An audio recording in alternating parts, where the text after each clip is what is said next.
Hello student, I am Rajni Gupta. Welcome to science solution. आज हम पढ़ेंगे क्लास 10 साइंस का चैप्टर 4 कार्बन और उसके यौगिक के प्रश्न उत्तरों पर चर्चा करेंगे।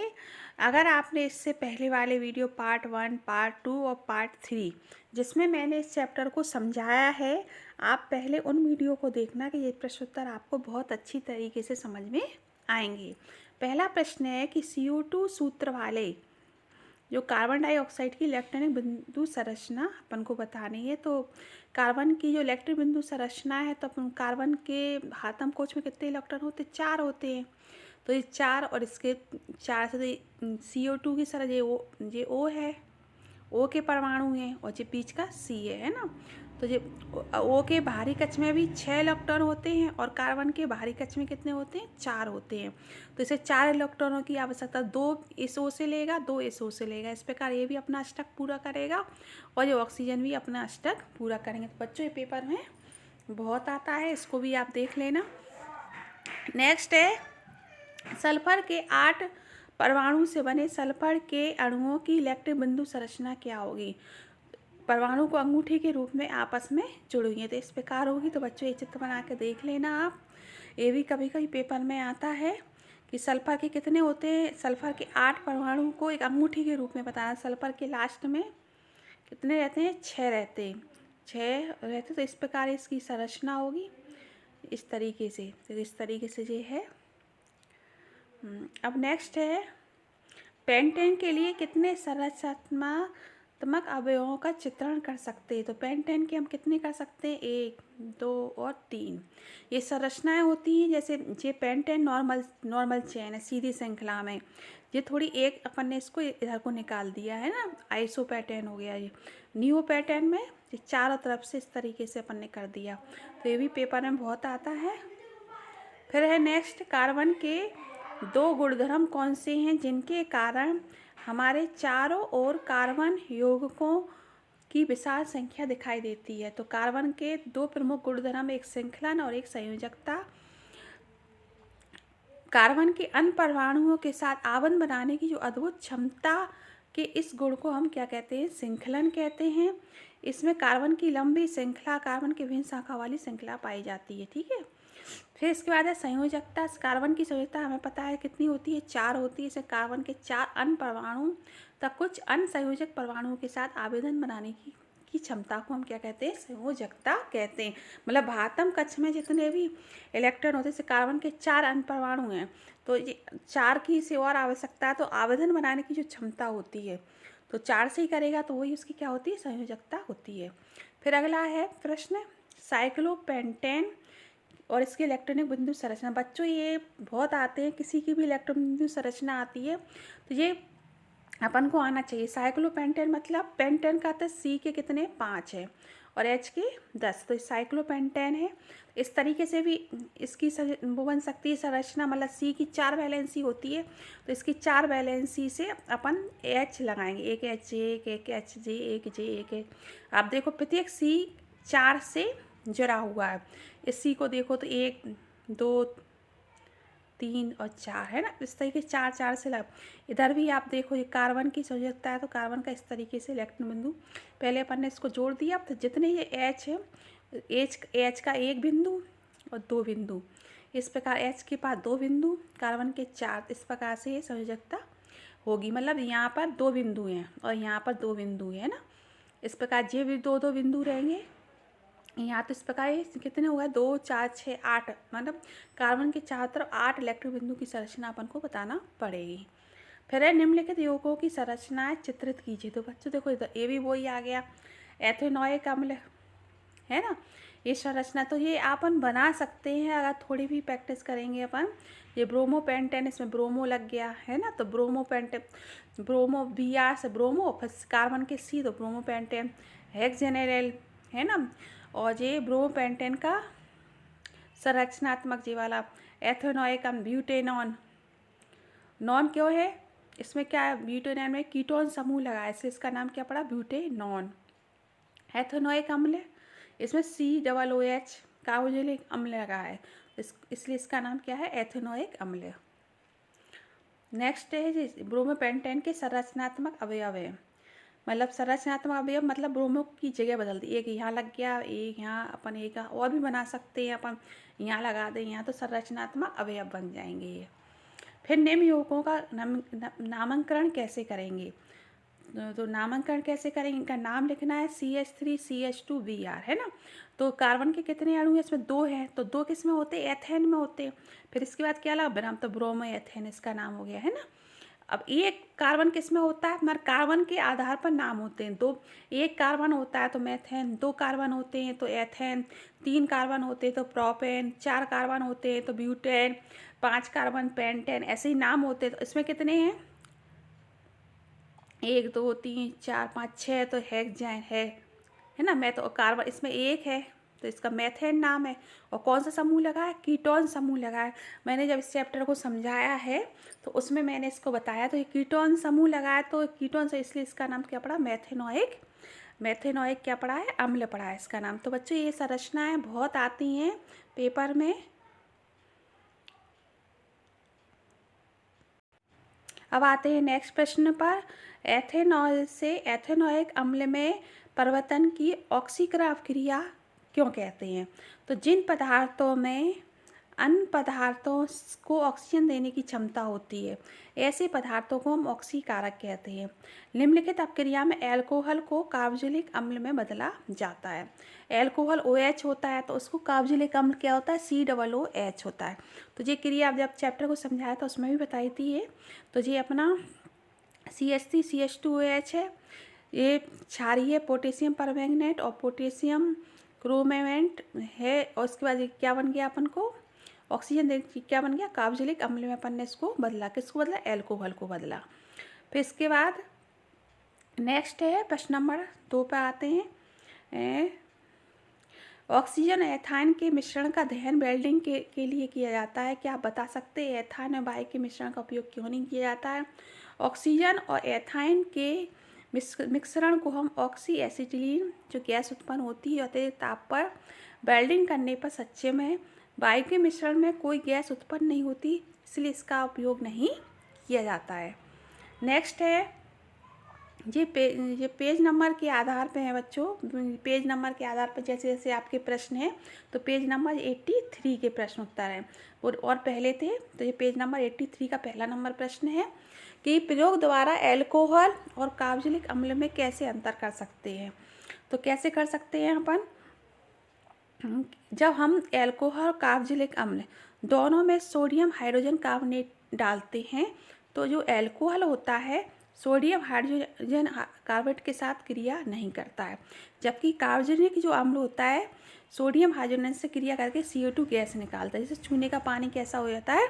दूधिया हो जाता है। मतलब एल्कोहल तो क्या क्रिया ही नहीं करता है और कार्बोक्सिलिक अम्ल क्रिया करता है। किससे? सोडियम हाइड्रोजन कार्बोनेट से। फिर है अगला ऑक्सीकारक किसे कहते हैं? तो अपन ने अभी पढ़ा था ऑक्सीकारक वो होते हैं जिनमें क्या होता है? ऑक्सीजन जो वे पदार्थ जो दूसरे पदार्थों को ऑक्सीजन देने का कार्य करते हैं या किसी दूसरे परमाणु से इलेक्ट्रॉन ग्रहण करते हैं, वो क्या कहलाते हैं? ऑक्सीकारक कहलाते हैं। जैसे एल्काइन पोटेशियम परमैंगनेट और अम्लीय पोटेशियम डाइक्रोमेट। ठीक है। फिर नेक्स्ट है पेज नंबर 85 के क्वेश्चन आंसर, है ना। अभी 82 के थे, अब 85 का पहला प्रश्न है। क्या आप डिटर्जेंट का उपयोग कर बता सकते हैं कि ये जल कठोर है या नहीं? बिल्कुल बता सकते हैं अपन। क्या नहीं? क्योंकि डिटर्जेंट होता है मृदुल कठोर जल दोनों के साथ समान मात्रा में झाग उत्पन्न करता है। डिटर्जेंट क्या होता है? दोनों में समान झाग उत्पन्न करता है। लेकिन जो साबुन होता है वो देखा होगा, वो जो कठोर जल होता है ना उसमें झाग बिल्कुल ही उत्पन्न नहीं करता, है ना। तो जो साबुन होता है वो कठोर जल में बिल्कुल नहीं करता, लेकिन डिटर्जेंट क्या होता है? दोनों में समान मात्रा में जो होता है झाग क्या करता है? उत्पन्न करता है। इसलिए अपन पता नहीं कर सकते कि जल कठोर है क्या नहीं। लेकिन अगर इसी जगह डिटर्जेंट की जगह साबुन हो तो आप ध्यान रखना।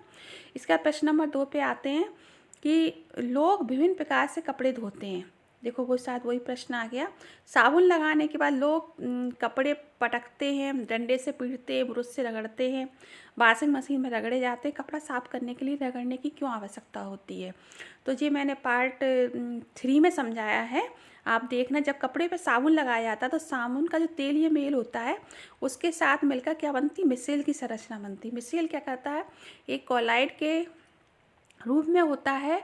कपड़ों को रगड़ने, पीटने, पत्थर पर मारने से साबुन जो कपड़े हैं समान रूप से फैल जाता है, जिससे मिसेल बनने में आसानी होती है, ताकि कपड़े में लगे दाग मिसेल मेल के रूप में आसानी से अलग हो जाते हैं और कपड़ा अपना कैसा हो जाता है, साफ़ हो जाता है। इसलिए अपन क्या करते हैं, कपड़े को रगड़ते हैं, पहले साबुन लगाते हैं, फिर अच्छा उसको रगड़ते हैं, तब कहीं जाके वो गंदगी मिसेल के रूप में बाहर निकल जाती है। अब है नेक्स्ट प्रश्न। नेक्स्ट प्रश्न पे आते हैं अपन। अब ये अपन एक्सरसाइज के प्रश्न उत्तरों पर आते हैं। पहला एक्सरसाइज का प्रश्न है, एथेन का आणविक सूत्र क्या है? तो एथेन का आणविक सूत्र क्या है? C2H6 है ना। इसमें कितने हैं? 6 सहसंयोजक आबंध है, 7 हैं, 8 है, 9 है। तो अपन को बताया 7 सहसंयोजक आबंध है। ठीक है, C के 2 है ना, और H को अपन जोड़ेंगे। H कितने? H अब गिनो आप कितने हो गए? 1 2 3 4 5 6 7 हो गए ना।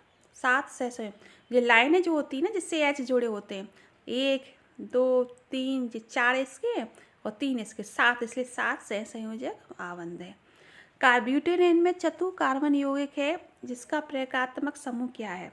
तो ब्यूटेनॉन, मतलब ये मैंने आपको पार्ट 2 में समझाया था, तो इसमें क्या है? कीटोन। क्या है? कीटोन। फिर नेक्स्ट है, खाना बनाते समय यदि बर्तन की तली बाहर से काली हो रही हो तो इसका क्या अर्थ है? ईंधन पूरी तरह से नहीं जल रहा है ना। क्योंकि काली होती तो इससे क्या होता है, जो जिससे आपने देखा होगा जो बर्नर होता है ना गैस का, वो छिद्र अवरोध रहता है। छिद्र अवरोध तो गैस पूरी तरह से निकलती नहीं है बाहर, तो बर्तन की तली कैसी हो जाती? काली हो जाती है। इसलिए ईंधन होता है, मतलब गैस पूरी तरह से नहीं जल रही है। अगला नेक्स्ट है, CH3Cl में आबंध निर्माण का उपयोग कर सहसंयोजक आबंध की प्रकृति समझाइए। तो CH3Cl में, ठीक है, तो जैसे CH एक कार्बन है तो CH4 सबसे सरल हाइड्रोकार्बन मेथेन का क्या है? आणविक सूत्र है। लेकिन जब मेथेन में से एक हाइड्रोजन को हमने किससे प्रतिस्थापित कर दिया? क्लोरीन द्वारा प्रतिस्थापित कर दिया जाता है, तो क्लोरोमेथेन प्राप्त होता है। यह कार्बन के 3 इलेक्ट्रॉन हाइड्रोजन के एक इलेक्ट्रॉन से साझेदार करके 3 बंध बनाते हैं। कार्बन का चौथा इलेक्ट्रॉन क्लोरीन के साथ बंध बनाकर अपना कोर्स पूरा करता है। तो देखो इस तरीके से संरचना बन जाएगी ये, है ना। इस तरीके से अपन को दिख रही है कि एक हाइड्रोजन को उठा के अपन ने Cl को जोड़ दिया है और कार्बन की 4 संयोजकता होती है, तो इस प्रकार क्या बना? क्लोरोमेथेन। तो बच्चों ये भी पेपर में बहुत आता है, ऐसे कर लेना। इलेक्ट्रॉनिक बिंदु संरचना तो आप सभी की याद कर लीजिए, तो ये बहुत आती हैं। प्रश्न नंबर 5 पे आते हैं, इलेक्ट्रॉनिक बिंदु संरचना बनानी है। एथेनॉइक की ये है, ये H2 की है, H2। फिर ये अगला नेक्स्ट है प्रोपेनैन की, और अगली F2 की। इस तरीके से ये है ना, ये O की जगह बच्चों S कर लेना इसको, ठीक है। और प्रोपेनॉन में 3 कार्बन होते हैं, इस तरीके से प्रोपेनॉन, मतलब जो इलेक्ट्रॉन जो बिंदी क्या है मैंने आपको बताया था, ये बिंदी जो संरचना है वो इलेक्ट्रॉन है। भारतम कोश में कितने इलेक्ट्रॉन है उसे अपन बिंदी के जरिए शो करते हैं, और अलग अलग करने के लिए अपन एक के किसी मल्टीप्लाई से करते हैं शो, किसी के बिंदी से करते हैं शो। तो एथेनॉइक प्रोपेनॉन की, और प्रोपेनॉन की क्योंकि इसमें कीटोन ग्रुप जुड़ा है ये वाला, तो ये जिसमें कीटोन ग्रुप जुड़ा होता है उसका लास्ट में नाम नॉन हो जाता है, ठीक है। तो ये बच्चों से आप पार्ट 1 पार्ट 2 वीडियो देखोगे तो ये आपको ये क्वेश्चन आंसर अच्छे से समझ में आ जाएंगे। अगला है प्रश्न नंबर 6 समझाती श्रेणी क्या उदाहरण के साथ समझाइए। यौगिकों की ऐसी श्रृंखला जिसमें कार्बन श्रृंखला में स्थित हाइड्रोजन को एक ही प्रकार के प्रकात्मक समूह को प्रतिस्थापित करने की विधि समझाती है श्रेणी कहलाती है। जैसे CH3OH, मतलब प्रकात्मक समूह मैंने बताया था कि फंक्शनल ग्रुप मतलब एक ही ग्रुप, जैसे COH, OH है जैसे अपना, है ना, तो इसको OH समूह से अपन ने इसके एक हाइड्रोजन को हटा दिया है ना, या COOH से हटा दिया है, कीटोन ग्रुप से उठा दिया, तो वो जब एक ही ग्रुप के बने होते तो सब में OH है, इसमें भी OH, तो जी एक ही ग्रुप के है ना, तो एक ही ग्रुप से हटे हुए हैं कार्बन, तो इसे अपने हाइड्रोजन को एक ही प्रकार के ग्रुप से, वही देखो भाषा यही है, यौगिकों की ऐसी श्रृंखला जिसमें कार्बन श्रृंखला में स्थित हाइड्रोजन को एक ही प्रकार के फंक्शनल ग्रुप या प्रकात्मक ग्रुप से प्रतिस्थापित मतलब हटा दिया जाए, तो वो क्या कहलाती है, समजातीय श्रेणी कहलाती है। नेक्स्ट है भौतिक और रासायनिक गुणधर्म पर एथेनॉल एथेनिक अम्ल में आप कैसे अंतर करेंगे। सबसे पहले इनका जो, इसमें शराब जैसी एल्कोहल गंध आती है, इसमें सिरके जैसी गंध आती है। इनका जो स्वाद होता है खट्टा नहीं होता, इनका स्वाद कैसा होता है, खट्टा होता है। ये ज्वलनशील होते हैं, ये अज्वलनशील होते हैं। इनका जो क्वथनांक होता है 78.2 डिग्री सेंटीग्रेड होता है, इसका 118 डिग्री सेंटीग्रेड। तो बच्चों ये बहुत आता है, इसे आप कर लेना। फिर इसके रासायनिक गुणधर्म देखेंगे तो रासायनिक गुणधर्म में क्या है, ये लिटमस के प्रति उदासीन होते हैं, मतलब कोई क्रिया नहीं करते, पर ये क्या करते हैं, अम्ल क्या होता है अपन को पता ही, नीले लिटमस को लाल कर देता है। ये NOH के साथ कोई क्रिया नहीं करेगा, कौन, एथेनॉल। अभी अपन ने पढ़ा था ना, एथेनॉल मतलब जो एल्कोहल होते हैं, अभी अपन ने ऊपर पढ़ा था, जो एल्कोहल था सोडियम हाइड्रोजन कार्बोनेट से उसने क्रिया ही नहीं की थी, है ना, एथेनॉल एल्कोहल ने, जबकि कार्बोनिक अम्ल ने क्रिया की थी। तो वही यहाँ बात भी लागू होगी कि एथेनॉल एल्कोहल ही है, और एथेनॉलिक अम्ल क्रिया करके क्या करता है, लवण प्लस जल बनाता है। अब नेक्स्ट है, साबुन को जल में डाला जाता है तो मिसेल का निर्माण क्यों होता है। क्या एथेनॉल जैसे दूसरे विलायकों में भी मिसेल का निर्माण होता है। जब हम साबुन या किसी भी अपमार्जक को पानी में मिलाते हैं तो इनके अणु परस्पर एकत्रित होकर गुच्छों का रूप धारण कर लेते हैं, जिसे हम मिसेल कहते हैं। इसमें एक लंबी हाइड्रोकार्बन पूंछ ऋणात्मक सिर होता है। इस मिसेल में पूंछ अंदर की ओर चिपकी हुई रहती है, सिर बाहर की ओर इंगित रहता है। हाइड्रोकार्बन जल विरोधी तथा सिर जल रागी स्वभाव का होता है। एथेनॉल जैसे दूसरे विलायकों में मिसेल का निर्माण नहीं होता, क्योंकि ये ध्रुवीय विलायक नहीं है। मतलब कुल मिला के यार, मिसेल अपन ने पढ़ाई था, तो मिसेल के दो सिरे होते हैं, एक जल रागी होता है, एक जल विरागी होता है। तो इसमें वही बात कही गई, जब हम साबुन या किसी भी अपमार्जक को पानी में मिलाते हैं तो इसके जो अणु परस्पर एकत्रित होकर गुच्छे का रूप मतलब मिसेल का रूप धारण कर लेते हैं। इसमें एक लंबी हाइड्रोकार्बन पूंछ जो होती है, एक ऋणात्मक सिर होता है। मिसेल में पूंछ अंदर की ओर चिपकी रहती है, सिर बाहर की ओर इंगित रहता है। तो हाइड्रोकार्बन जल विरोधी और सिर्फ जल रागी स्वभाव का होता है। तो बच्चों, ये मैंने चैप्टर पार्ट 3 में ये वीडियो को समझाया, चित्र बना है, आप उसे देखोगे तो ये पूरा आपको प्रश्न मिसेल का समझ में आ जाएगा। नेक्स्ट है, कार्बन और उसके यौगिकों का अधिकतर अनुप्रयोग ईंधन के रूप में क्यों किया जाता है ना। तो कार्बन और उसके यौगिकों का उपयोग अधिकतर अनुप्रयोग ईंधन के रूप में इसलिए किया जाता है कि अधिकांश कार्बन को जलाने पर प्रचुर मात्रा में ताप और प्रकाश की प्राप्ति होती। जब हम कार्बन को ऑक्सीजन की उपस्थिति में जलाते हैं तो ताप और प्रकाश के साथ CO2 गैस उत्पन्न होती है, अतः कार्बन यौगिकों को ईंधन के रूप में प्रयोग किया जाता है। तो आप देखना, अधिकतर जितने भी ईंधन होते हैं उसमें कार्बन ही होता है, इसलिए कार्बन और उसके यौगिकों का जो प्रयोग है ईंधन के रूप में किया जाता है। अगला है, कठोर जल को साबुन से उपचारित करने पर झाग के निर्माण की क्रिया समझाइए। जब हम कठोर जल में साबुन मिलाते हैं तो साबुन मैग्नीशियम कैल्शियम लवणों से अपक्रिया करता है, जिससे मुश्किल से झाग उत्पन्न होता है, अघुलनशील पदार्थ का निर्माण करता है। बिल्कुल यही बात आ गई, अपन ने ऊपर भी पढ़ा था। अपमार्जक से हम कठोर जल मृत जल की पहचान कर सकते हैं, नहीं कर सकते, लेकिन साबुन से कर सकते हैं, क्योंकि साबुन में जो झाग होता है वो उत्पन्न ही नहीं होता। कौन से जल में, कठोर जल में। वही बात आई, उसी को प्रश्न को अपन ने ऊपर थोड़ा घुमा के पढ़ा था कि अपमार्जक से अपन कठोर जल मृत जल की पहचान कर सकते हैं, नहीं कर सकते, क्योंकि दोनों में झाग कैसा होता है, समान उत्पन्न होता है। किसमें, अपमार्जक के प्रयोग से, लेकिन साबुन के साथ ऐसा नहीं है। अगला है, यदि आप लिटमस पत्र से साबुन की जांच करें तो आपका परीक्षण क्या होगा। साबुन में लंबी हाइड्रोकार्बन उत्त श्रृंखला क्षार होता है जो लाल लिटमस को नीला कर देता है। तो बच्चों, ये प्रश्न आपके पूरे हो गए, आपको समझ में आ गए होंगे, या कहीं भी कोई भी प्रश्न नहीं आया उसे आप कमेंट सेक्शन में लिखना, मैं उसे आपको दोबारा समझा दूंगी। अगर आपने मेरे चैनल को सब्सक्राइब नहीं किया तो बिल्कुल कीजिएगा, जिससे आने वाले वीडियो के नोटिफिकेशन आपको समय पर मिलते रहें। घर पर रहें, सुरक्षित रहें, शेयर करें। नेक्स्ट वीडियो में मिलते हैं। धन्यवाद।